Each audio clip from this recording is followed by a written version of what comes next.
All right, there's a major development unfolding right now, right at the intersection of artificial intelligence and our digital security. And folks, this is the new frontline.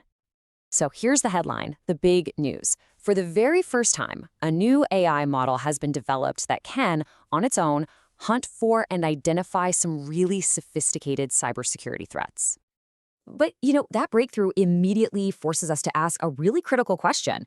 What happens when that exact same tool is used not to defend our systems, but to create the very threats it's designed to stop? Let's take a closer look. We are talking about a huge leap forward in AI technology here. So let's get specific and introduce the model that's right at the center of this whole story. It's called GPT 5.3 Codex. The sheer jump in capability here is it's remarkable. We've moved way beyond models that just auto-complete a few lines of code. This is what's known as a frontier reasoning model, which means it can strategize, it can plan, and it can execute multi-step operations all by itself. We're talking about it working autonomously for hours, sometimes even days, to accomplish a really complex goal. This is not just some incremental update, it's a complete paradigm shift in what AI can do.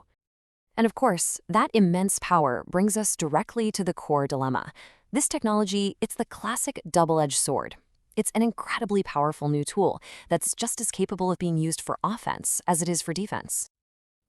This quote from the model's developers really gets right to the heart of the problem. Just think about it for a second. A command like find vulnerabilities in my code, well, that could be a security expert trying to patch a weakness, or it could be an attacker looking for an open door. The intent is totally invisible, but the action is identical. And this right here perfectly illustrates that fundamental duality. For the defenders, this AI can absolutely supercharge the process of finding and fixing security holes. But for attackers, that exact same capability becomes a weapon to find and exploit those holes. So the central challenge becomes, how do you manage a tool that is inherently neutral, but can be used for such polar opposite ends? Well, the proposed answer is a new strategic approach, a framework they're calling trusted access. So what is it exactly? Trusted access for cyber is basically a new kind of gatekeeping system. It's all built on the core ideas of identity verification and trust, with one single goal: making sure these powerful AI tools are placed only in the right hands. The program has three really clear objectives. First, make it easier for legitimate security professionals to do their jobs. Second, actively prevent malicious activity. And third, and this is absolutely critical, prioritize access for the defenders first, giving them a head start in this new kind of arms race. Now, that all sounds good in theory, right?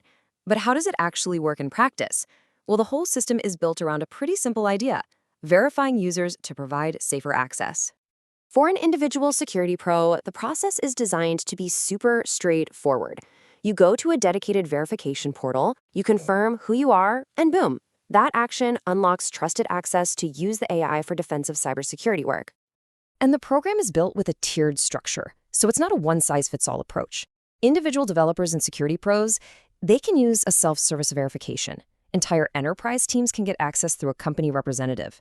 And then, for the very top tier of security researchers, there's this exclusive invite-only program that could grant them access to even more powerful versions of the AI to really accelerate their critical work. But this whole initiative isn't just about restricting access. It's also about actively empowering the good guys. And that brings us to the Cybersecurity Grant Program. And listen to this, they are putting some serious resources behind this. A $10 million commitment in API credits. The explicit goal here is to arm cyber defenders with this frontier AI, essentially funding their use of these advanced tools to help protect all of us. Now, this funding isn't just a free-for-all. It's highly targeted. It's for teams that have a proven track record, and it has a dual focus on two really vital areas: securing the open source software that so much of our digital world is built on, and fixing vulnerabilities in our most critical infrastructure. So when you put it all together, the Trusted Access Framework and this grant program, the ultimate mission becomes really clear. The whole strategy is to meaningfully raise the baseline of cyber defense for everyone across the entire ecosystem. And this brings us to the final, forward-looking question. As these AI models become exponentially more powerful, is this kind of trust-based approach the blueprint we need for the future? Will a trust-first model be the key to our collective digital safety? Well, that remains the $10 million question.